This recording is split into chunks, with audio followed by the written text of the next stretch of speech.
요한복음에는 특별하게 예수님이 나는 누구다라고 하시는 예수님의 자기 계시, 에고 에이미라고 하는데요. 7가지의 자기 계시가 나옵니다. 마태, 마가, 누가복음에는 나오지 않지만 특별히 사도 요한을 통해서 예수님은 어떤 분이시다라는 말씀이 7번에 걸쳐서 특별하게 언급이 돼요. 나는 생명의 떡이다. 나는 세상의 빛이다. 나는 양의 문이다. 나는 선한 목자다. 나는 부활이요 생명이다. 나는 길이요 진리요 생명이다. 오늘 나눌 말씀, 나는 참 포도나무다. 나는 포도나무다. 그리고 너희는 가지다. 이 모든 것은 다 생명과 연관이 되어 있죠.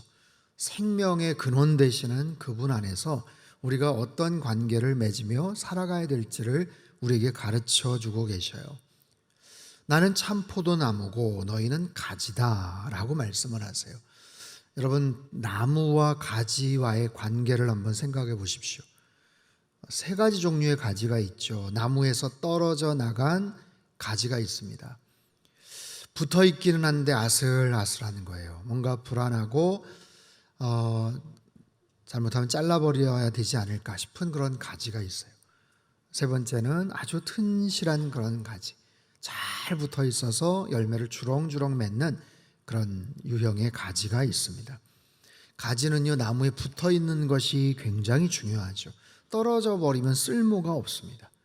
아니, 붙어 있더라도 건강하지 못하면 소용이 없는 것이죠. 오늘 본문은 일종의 비유입니다. 비유를 통해서 전하고자 하시는 중심된 메시지가 있어요.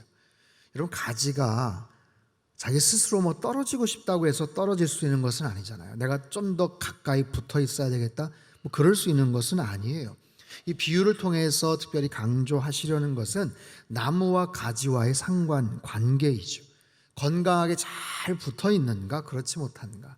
열매를 튼실하게 맺는 그런 가지인가, 아니면 그렇지 않은 가지인가. 그 차이는 뭔가, 거기에 대한 결과는 어떤 것인지 우리에게 가르쳐 주셔요. 오늘 본문에서 가장 핵심적인 단어가 4절에 나옵니다. 4절 말씀을 우리 같이 한번 읽겠습니다. 시작. 내 안에 거하라. 나도 너희 안에 거하리라. 가지가 포도나무에 붙어 있지 아니하면 스스로 열매를 맺을 수 없음 같이 너희도 내 안에 있지 아니하면 그러하리라. 아멘. 거하라, 거하라. 이 단어가 오늘 10번이나 등장할 정도로 아주 핵심적인 의미를 담고 있어요. 헬러 메노라는 이 단어는 한 장소에 계속해서 머물러 살다라는 뜻입니다. 어떻게 하다 보니까 오다 가다가 이렇게 그냥 잠깐 들르는 게 아니에요. 여기가 너무 마음에 드네. 아예 거기서 그냥 살림을 차리고 진을 친 거죠. 머물러 사는 거예요. 평안하고 안락한 장소로서 만족해하는 바로 그런 장소, 그곳에 머물러 있다라는 그런 의미입니다. 여러분, 포도나무의 최대의 사명은 열매를 많이 맺는 것입니다. 팔레스틴 지역이나 지중해 연안, 그리고 우리나라에서도 흔히 볼 수 있는 이 포도나무, 여러분, 굉장히 줄기가 가늘게 되어 있어요. 나무 자체가 이렇게 반듯하지 않습니다. 그래서 어떤 특정한 목재나 아니면 가구재로 이렇게 사용을 할 수가 없어요. 장식재로도 사용할 수 없어요. 포도나무에게 있어서 최대의 정말 역할과 목적 기능은 열매를 많이 맺는 거예요. 달고 상큼한 굵직한 포도 열매를 주렁주렁 맺는 것이 최대의 사명이죠. 그런데 그 포도 열매는, 그 가지가 나무에 잘 붙어 있지 않으면 이것은 어려운 거예요. 열매를 기대할 수가 없습니다. 열매를 기대할 수 없는 나무. 5절 말씀 같이 한번 읽죠. 시작. 나는 포도나무요 너희는 가지라. 그가 내 안에 내가 그 안에 거하면 사람이 열매를 많이 맺나니 나를 떠나서는 너희가 아무것도 할 수 없음이니라. 열매를 많이 맺을 수 있는데, 하지만 나무를 떠난 가지는 열매를 맺을 수가 없다. 나를 떠나서는 너희가 열매를 맺지 못한다 라고 말씀을 하세요. 주님을 떠나서는 열매를 맺을 수 없는 그런 존재. 요한복음 21장에 제자들이 예수님 돌아가시고 나서 굉장히 당황해하고 이리저리 방황을 할 때 베드로가 한마디 툭 내뱉으니까 다른 제자들이 따라서 갈릴리 바다로 가서 물고기 잡겠다고 가죠. 그래서 밤새도록, 왜 그날따라 그렇게 고기가 안 잡혔는지 몰라요. 그리고 굳이 그날따라 거기 가서 고기 잡겠다고 그렇게 나섰는지도 참 의문입니다만, 3년 동안 떠나 있었다고는 하지만 그 지역에서 잔뼈가 굵었던 어부들인데 어떻게 그렇게 물고기가 잡히질 않는 거예요. 옛날보다 상황이 좀 열악하네, 옛날 실력이 나오질 않네, 그게 아니라 정말 밤새도록 그물질을 했는데 한 마리도 잡을 수가 없었어요. 한 마리도 잡을 수가 없었어요. 예수님을 떠나서는 아무것도 할 수가 없었다. 자기네들이 제일 잘할 수 있는 거예요. 정말 최선의 노력을 기울였어요. 근데 한 마리도 잡을 수가 없었던 거죠. 그렇게 노력을 했고 수고를 했지만 베드로 일행처럼 되는 그런 경우들, 시편 127편 1절 2절에 솔로몬 왕이 이렇게 말합니다. 1절 2절 상반절 같이 한번 읽겠습니다. 시작. 여호와께서 집을 세우지 아니하시면 수고가 헛되며 여호와께서 성을 지키지 아니하시면 파수꾼의 깨어있음이 헛되도다. 너희가 일찍이 일어나고 늦게 누우며 수고의 떡을 먹음이 헛되도다. 이 말씀을 잘 기억하십시오. 솔로몬이 남긴 시입니다. 누구보다도 이스라엘의 성전과 자기의 왕궁을 짓기 위해서 노력을 했고 많은 돈과 명예와 부족함이 없었던 솔로몬이에요. 그 어느 때보다도 막강한 군사력을 갖고 있었던 솔로몬, 그 왕국이에요. 하지만 하나님이 성을 세우지 않고 하나님이 성을 지키지 않고 집을 세워주시지 않으면 모든 것이 소용이 없더라. 너희가 일찍이 일어나서 늦게까지 수고하는 모든 것들이 다 헛되다라는 아주 귀한 교훈을 남기죠. 여러분, 성경에는 수없이 많은 이런 이야기들이 소개가 됩니다. 수많은 사람들이 소개가 돼요. 하지만 자기의 힘과 능력과 지혜만을 믿고 뭔가를 수고하고 애를 썼지만 정말 허사로 끝나는 일들, 불행한 인생으로 막을 내리는 그런 인생들을 소개를 하는 반면, 연약하고 보잘것없고 부족해 보이지만 하나님만을 철저하게 의지했을 때 그들의 인생이 어떻게 승승장구하고 형통하게 펼쳐지는가 우리에게 가르쳐주고 보여주고 계시죠. 죄를 지은 인간은, 아담과 하와는 하나님 없이 뭔가를 만들었어요. 그것이 뭡니까? 치마옷이죠. 나뭇잎 옷이에요. 나뭇잎으로 만든 엉성한 그런 치마옷, 하나님 없이 만들었지만 얼마나 보잘것없고 얼마나 허접하고 연약한 그런 결과물입니까? 바벨탑 사건 어떻습니까? 교만해졌어요. 나름대로 문명이 발달을 했어요. 열심히 노력을 해서 탑을 쌓아 올리면 하늘에 닿을 줄 알아요. 그거 자체가 얼마나 기가 막히고 어리석은 그런 모습들입니까? 하나님께서 흩어버리시고 언어를 혼잡케 하시죠. 누가복음 15장에 집 나간 탕자의 비유를 여러분 잘 아시죠? 부잣집에서 편안하게 살던 그 아들이 아버지를 떠나는 순간 재산을 가지고 잘 먹고 잘 살 줄 알았어요. 성공할 줄 알았어요. 하지만 허랑방탕하게 살았고 또한 기근이 닥쳤고 나중에는 돼지가 먹는 쥐엄 열매조차도 얻어먹지 못하는 그런 딱한 신세로 전락하게 되지요. 여러분, 성경에는 수없이 많은 이런 이야기들이 소개가 돼요. 예레미야서 2장 13절 말씀 같이 한번 읽습니다. 시작. 내 백성이 두 가지 악을 행하였나니 그들이 생수의 근원되는 나를 버린 것과 스스로 웅덩이를 판 것인데 그것은 그물을 가두지 못할 터진 웅덩이들이니라. 잘 기억을 하십시오.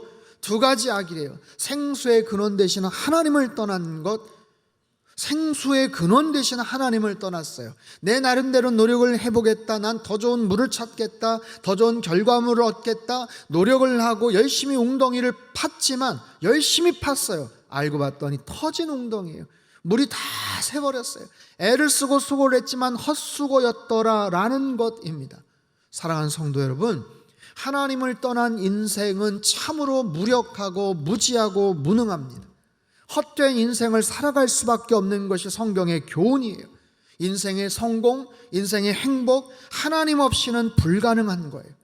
인생에 살면서 누리고자 하는 참된 평안, 자유, 기쁨, 주님이 아니고서는 절대로 얻을 수가 없는 거예요. 우리의 노력으로는 불가능한 거예요. 일시적으로 잠깐 얻을 수는 있을지 몰라요. 헛된 그런 욕망에 사로잡혀서 잠깐의 기쁨이나 쾌락을 얻을 수 있을지는 몰라요. 하지만 참된 평강이나 기쁨이나 자유나 주님 안에서 주시는 정말 온전한 그런 만족감을 우리는 주님이 아니고선 누릴 수가 없어요. 하나님을 떠나서는 아무것도 아닙니다. 여러분, 하나님을 떠나서는 아무것도 아닌 그런 존재라는 사실을 꼭 기억하십시오. 한번 따라해 볼까요? 하나님을 떠나서는 아무것도 아닙니다. 그 사실을 늘 여러분 기억하며 사시기를 바랍니다.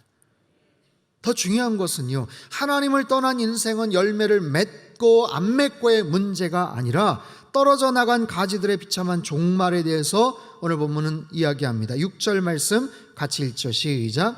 사람이 내 안에 거하지 아니하면 가지처럼 밖에 버려져 마르나니 사람들이 그것을 모아다가 사르느니라. 사람이 내 안에 거하지 않으면 가지처럼 밖에 버려지고요, 마른다라는 거예요. 여러분, 그 나무가 어떤 나무이든 떨어져 나간 가지는 금방 말라버립니다. 말라버려요. 서서히 말라가요. 하나님과의 온전한 관계를 누리지 못하면 우리의 영혼이 서서히 말라갑니다. 내가 어떤 세상의 만족과 세상에서 자랑할 수 있는 부러워할 만한 조건으로 우리가 살아간다고 해도 하나님과의 관계가 멀어지면 서서히 말라가는 거예요. 그리고 그런 존재들을 모아다가 불에 던져 사른다. 무서운 거죠. 하나님 없이 잘 사는 줄 알았어요. 죄를 지었지만 벌을 받지 않아요. 심판이 없는 것 같아요.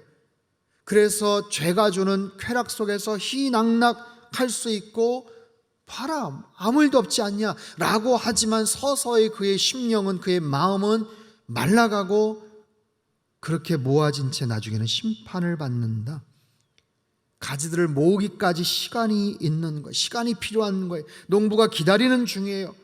하나님을 떠난 인생, 나무에서 떨어진 가지의 운명은 단순히 열매를 맺느냐 못 맺느냐의 문제가 아니라, 역할을 하느냐 못하느냐의 문제가 아니라 심판을 당하게 된다. 사랑하는 성도 여러분, 열매를 맺지 못한다라는 것은 하나의 결과예요. 그것으로 인해서 또 다른 결과, 심판을 당해요.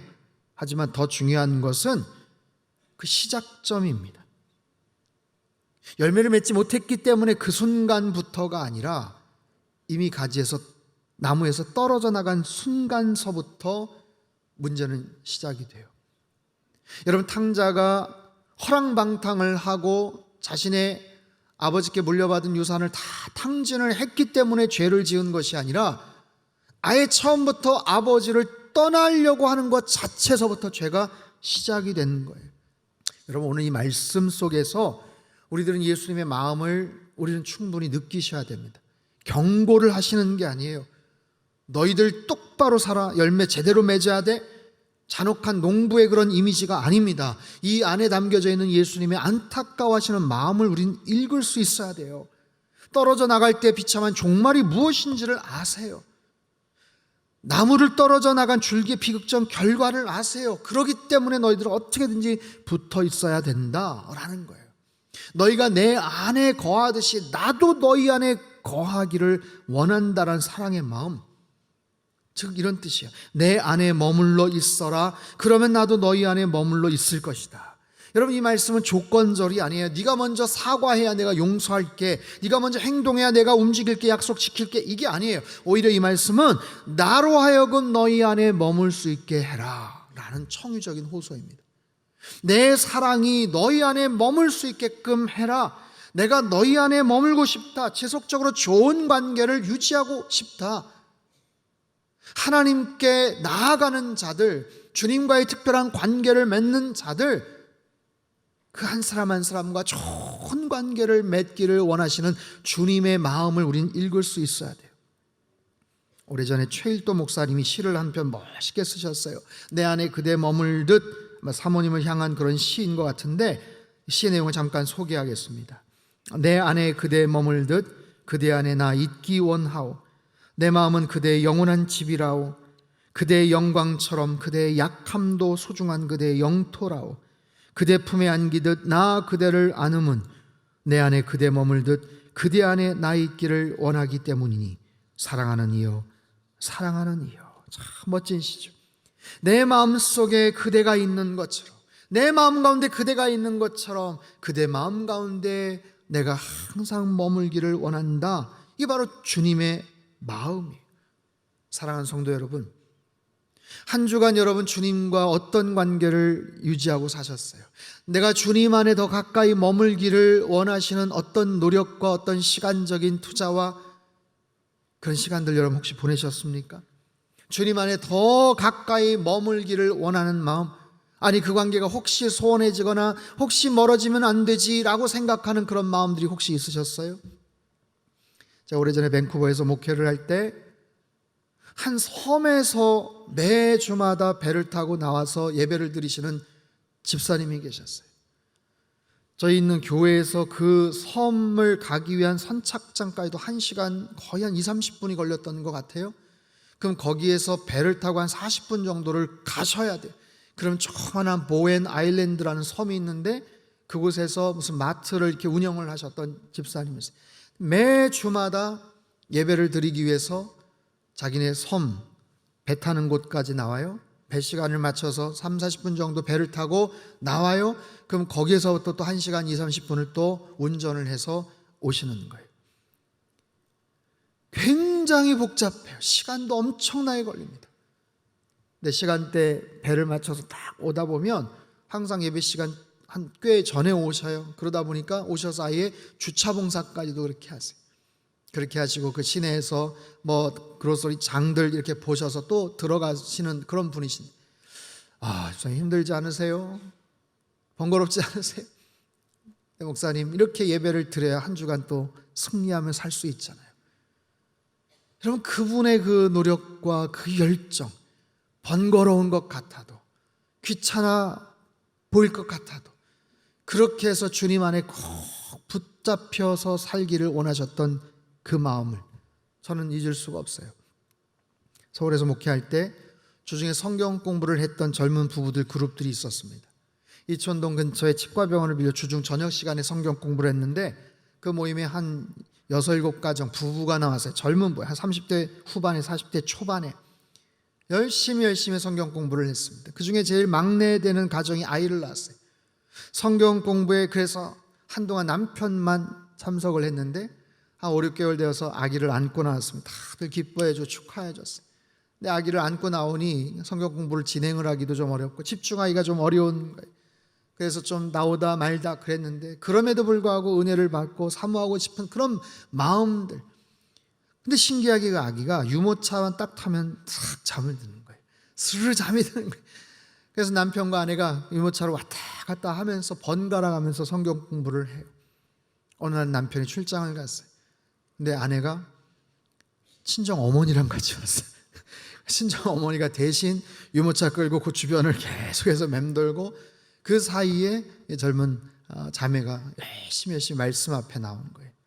여러분, 그 마음이 얼마나 귀한지 몰라요. 주님 안에, 말씀 안에 더 깊이 들어가고 싶은 그런 귀한 마음들. 여러분, 요즘 교회 안에 양육 프로그램들이 아주 활발하게 진행되고 있습니다. 주중에도, 주말에도, 저녁 시간에도 아주 열심히 성경 공부에 그 프로그램에 동참하시는 분들이 많아요. 힘들죠. 또 피곤하고 지치고 참 시간 내기 어려워도 열심히들 참여하고 계셔요. 정말 주중에 열심히 참여하시는 분들 응원합니다. 정말 좋은 모습의 결과들이 있을 거예요. 그것을 통해서 예수님을 더 깊이 알아가시고 교회 안에 더 분명한 소속감을 갖고 살아가는 것, 건강한 가지가 되는 거예요.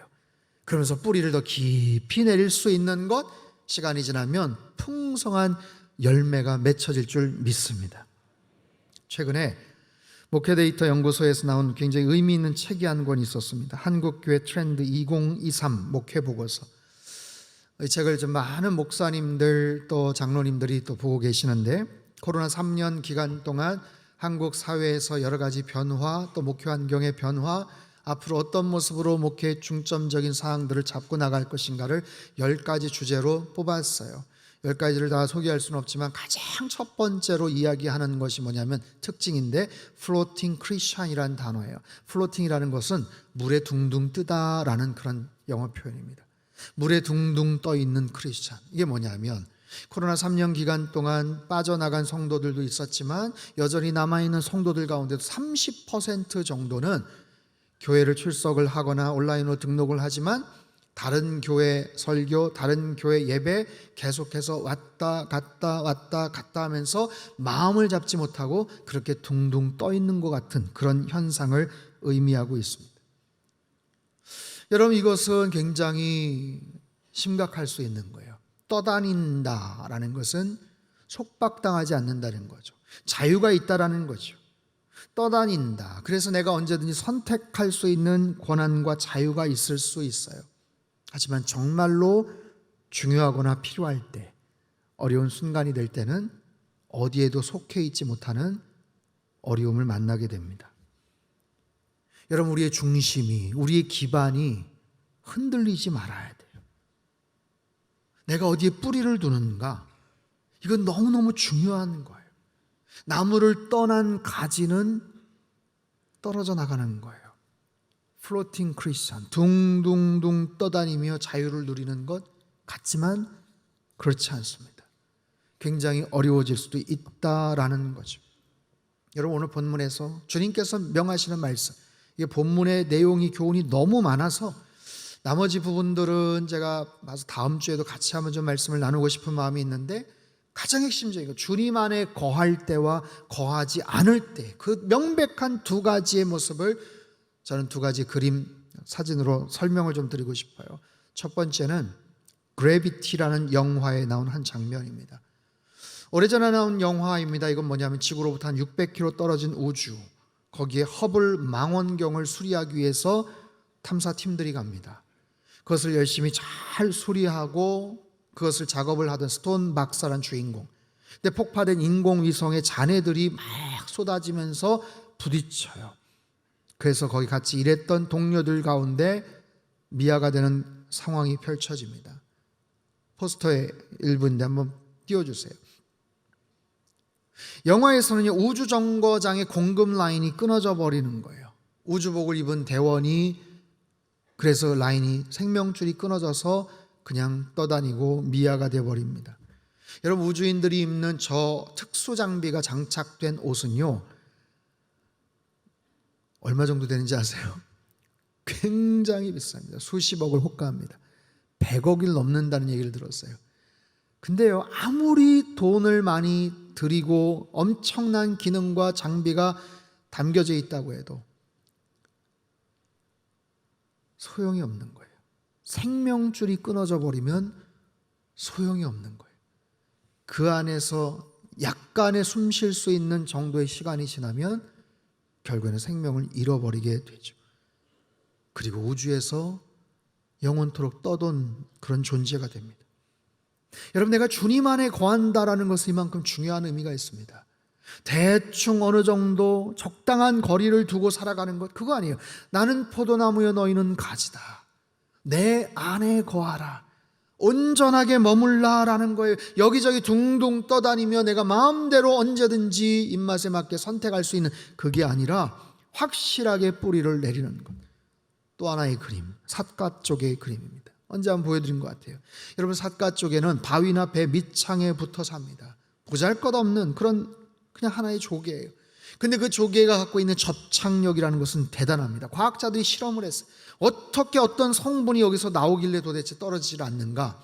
세멘트보다 더 강한 그런 특수한 성분의 액체를 배출을 해서 딱 배밑창이나 바위에 밀착을 하면요, 절대로 떨어지질 않습니다. 어마어마한 파도, 엄청난 강풍, 심지어 파도의 힘이 시속 500km 넘는 그런 힘이 거기에 부딪혀도 조개의 표면이 깨어질지언정 절대로 떨어지지 않는다는 거예요. 여러분, 이 두 가지 그림을 머릿속에 잘 기억해 두십시오. 사랑하는 성도 여러분, 언제나 우리는 주님 안에 아주 견고하게 꼭 붙잡힌 바 되어서 그렇게 살아가야 돼요. 나의 영적인 상태를 한번 들여다보십시오. 여러분은 어떻습니까? 주님과의 관계는 어떻습니까? 주님과의 거리는 어떻습니까? 주님과 얼마나 가까운 모습으로 밀착되어 살아가고 있습니까? 내가 흔들리거나 어려움을 겪어도 걱정하지 않을 정도의 분명한 주님과의 그런 관계들을 유지하고 계십니까? 나를 위해서 중보하고 기도해주고 같이 뭔가를 걱정해 줄 그런 믿음의 동역자들이 계십니까? 살면서 힘든 일을 겪지 않은 사람이 어디 있겠어요? 어떤 유혹과 시험이 다가와도 이 모든 문제들을 끝까지 버티고 견딜 수 있는 주님과의 온전한 관계, 주님과의 확실한 그런 친밀함을 날마다 누리며 살아가시길 주님의 이름으로 축복합니다. 사랑하는 주님, 주님이 아니면 우리는 아무것도 아닌 존재들입니다. 주님이 매 순간 하루하루 지켜주시고 호흡 주시고 생명 주셨기에 여기까지 왔습니다. 당연하다고 생각하지 않게 하시고 감사의 고백을 드릴 줄 아는 그런 성도들 되게 도와주옵소서. 이리저리 떠다니는 성도 되지 않게 하시고 참포도나무 되시는 주님 앞에 깊이 뿌리를 내리게 하셔서 주님께서 원하시고 기뻐하시는 아름답고 풍성한 열매를 주렁주렁 맺으며 일평생 살아가도록 주님 역사하여 주옵소서. 존귀하신 예수님의 이름으로 기도합나이다. 아멘.